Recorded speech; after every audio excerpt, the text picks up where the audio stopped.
Nel caso andasse tutto male, e qua mi faccio le corna, chiedo scusa a tutte le persone alla quale ho fatto del male, chiedo scusa a chi ho tradito e affanculo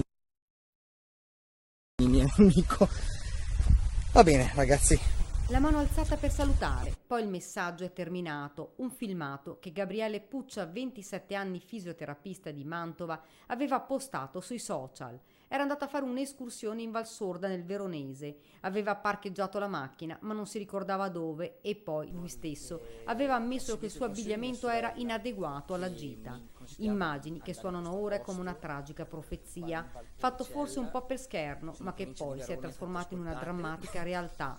Invece di salire verso il ponte, dice il 27enne, sto scendendo lungo la vallata, finché c'è bel tempo, vado avanti e magari trovo la via del ritorno. Ma indietro Gabriele non è più tornato, è precipitato dopo aver registrato il video, ora in mano agli investigatori, a trovarlo il soccorso alpino. E proprio in queste ore sarà effettuato l'esame autoptico sul corpo del fisioterapista.